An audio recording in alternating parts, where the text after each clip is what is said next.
दोस्तों, रुपया डॉलर के आगे भीख मांग रहा है। अब $1 90 रुपए के बराबर हो गया है। रुपया एशिया की सबसे कमजोर मुद्रा बनता जा रहा है। लेकिन सरकारी इकोसिस्टम आपको ये बताकर खुश करता है कि कोई बात नहीं, अरे पाकिस्तान भूखों मर रहा है। दोस्तों, अमेरिका का $1 हमारे 90 रुपए के बराबर हो गया है।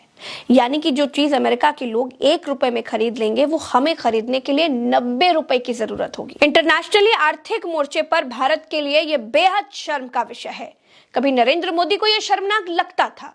नरेंद्र मोदी की बेचैनी गिरते रुपए के लिए देखने को मिलती थी, लेकिन आज की तारीख में प्रधानमंत्री को कोई फर्क नहीं पड़ता है। मोदी का ये पुराना बयान सुनिए जरा और समझिए कि जब प्रधानमंत्री नरेंद्र मोदी जी की सरकार नहीं थी, तब प्रधानमंत्री रुपए की मजबूती के लिए कितने बेचैन हुआ करते थे। ऐसे नहीं होता मित्रों, मैं शासन में बैठा हूं, मुझे मालूम है इस प्रकार से रुपया इतनी तेजी से गिर नहीं सकता।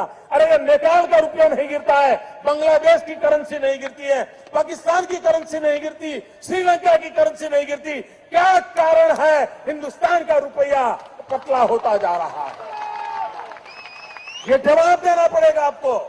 देश आपसे जवाब मांग रहा है। रुपए को लकवा मार गया है।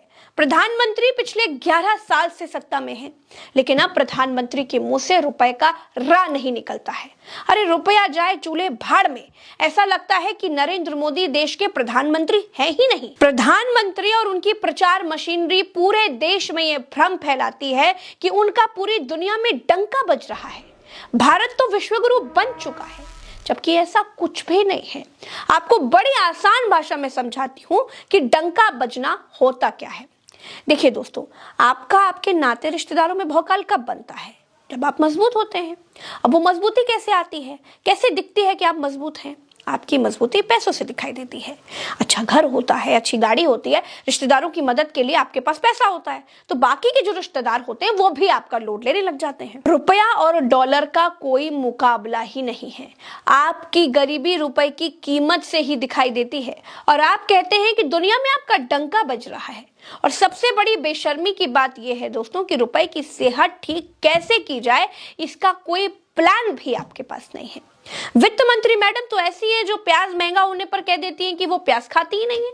भाई रुपए की इस दुर्दशा पर वो कह सकती हैं कि वो रुपया खर्च करती ही नहीं है, वो तो गूगल पे से पेमेंट करती हैं। दोस्तों, देश में बादलों में रडार छिपाने से रुपया मजबूत होता, आधी झूठी आधी सच्ची आधी अधकचरी बातें करने से रुपया मजबूत होता, तो प्रधानमंत्री के बस की बात लगती। लेकिन जो प्रधानमंत्री खुद को अनपढ़ बताते हैं, वो कैसे रुपया को मजबूत कर पाएंगे? देश को प्रधानमंत्री से आर्थिक स्तर पर कोई उम्मीद नहीं।